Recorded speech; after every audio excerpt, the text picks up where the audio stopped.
What if everything you thought you knew about Africa was wrong?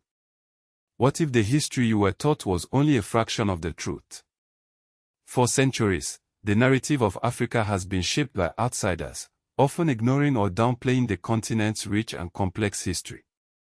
But the real story of Africa is one of innovation, resilience, and profound contribution to humanity. This is a story that begins at the very dawn of humankind. Africa is the cradle of humanity.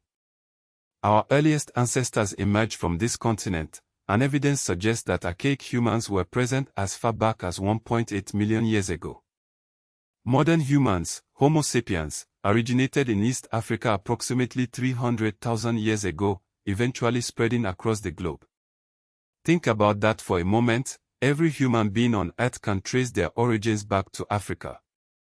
But Africa's contributions don't stop there. Even from the earliest times, Africans were pioneers. The first mining operations occurred in the Ngwenya mountain range, in modern-day Swaziland, over 43,000 years ago. This hematite mine reveals sophisticated resource extraction techniques and tool-making capabilities of our ancestors, millennia before similar developments elsewhere. The story of ancient African civilizations is a tapestry of innovation and cultural richness. Ancient Egypt, or Kemet, was a black African civilization, a fact often overlooked or deliberately obscured. Its new kingdom, established around 1550 BC, saw the expulsion of the Hyksos and the rise of a powerful empire that conquered the Levant and incorporated Nubia. This era marked a golden age for Egypt, with advancements in mathematics, architecture, and astrology, exemplified by the Great Pyramid of Giza and the Kemetic calendar systems. To the south of Egypt lay Sudan, home to the ancient kingdom of Kush. This land boasts more pyramids than Egypt itself, a testament to its rich and often overlooked history. The Khmer civilization, a powerful rival to Egypt, was eventually incorporated into the Egyptian empire, but its legacy remains etched in the landscape. Moving westward, we encounter the mighty Mali Empire, founded by Sundiata Keita. This empire unified the Mandinka clans and gained control of crucial trans-Saharan trade routes during the 14th and 15th centuries. Its wealth and influence spread far and wide, establishing Africa as an economic powerhouse long before European intervention. Let's not forget the Great Sphinx of Giza. Controversially, some geologists, such as Robert Schoch, suggest it may have been sculpted between 1700 and 1500 BC, predating conventional Egyptology dating and suggesting an even older and more advanced African civilization than traditionally acknowledged. Before the scramble for Africa, the continent thrived with independent social welfare systems, autonomous political structures, distinct languages, and diverse religious traditions. Africans were food and nutritionally self-reliant. The narrative changed drastically with the colonial period. The Berlin Conference of 1884 marked a turning point, as European powers carved up Africa among themselves, disregarding existing borders and cultures. Only Ethiopia managed to resist colonization, a beacon of independence in a continent under siege. The colonial legacy had a profound and lasting impact on Africa, but it also sparked movements for liberation. In 1951, Libya became the first colonized African state to gain independence, followed by Ghana in 1957, the first sub-Saharan country to achieve this milestone. The 1960s saw a wave of independence movement across the continent, as African nations fought for and won their freedom from European colonizers. However, political independence was only the first step.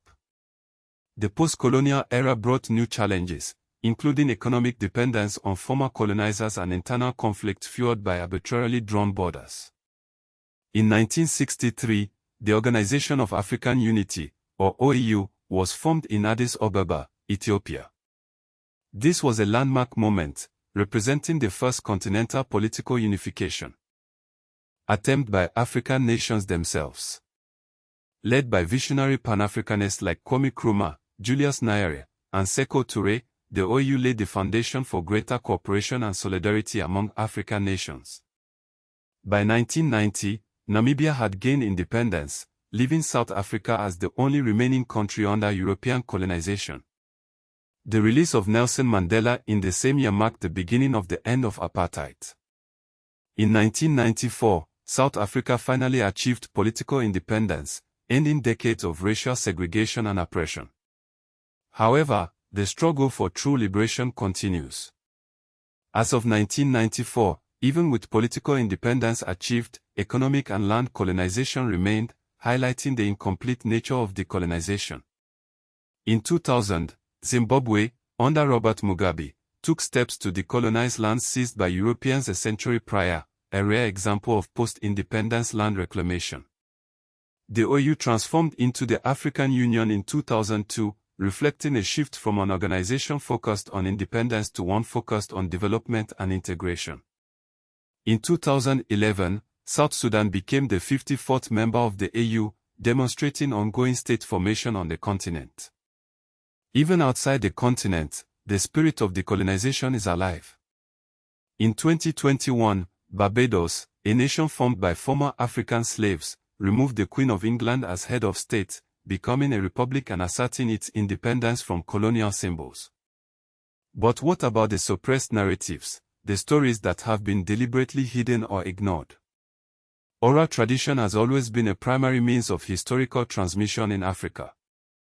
Most societies revere the spoken word, passing down history through generations of storytellers. This rich oral tradition was often dismissed by European colonizers, who favored written records, thus making their documentation the official record. The transatlantic slave trade, which began in the 16th century, created a massive African diaspora in the Americas. This horrific trade, often euphemistically described as trade in search results, involved the systematic trafficking and genocide of millions of Africans. Another often overlooked aspect of African history is the role of women. African women held documented leadership roles far earlier than their European counterparts, serving as rulers, priests, and politicians. Their contributions have been systematically marginalized in traditional historical accounts. The Great Wall of Benin, a marvel of engineering that surpassed the Great Wall of China in both length and sophistication, is another example of Africa's pre-colonial achievements that have been largely ignored. And the Ishango bone, a tool dating back over 20,000 years, provides archaeological evidence that Africans pioneered basic arithmetic millennia ago. The UNESCO General History of Africa, launched in 1964, was created to reframe the continent's history from an African perspective, countering decades of Eurocentric bias. This ambitious project involved over 550 historians and specialists, two-thirds of whom were African. What will Africa be after 2063, the 100th anniversary of the OAU? This is the question African leaders are asking as they envision the future of the continent. The story of Africa is not just a story of the past. It is a story of the present and a vision for the future.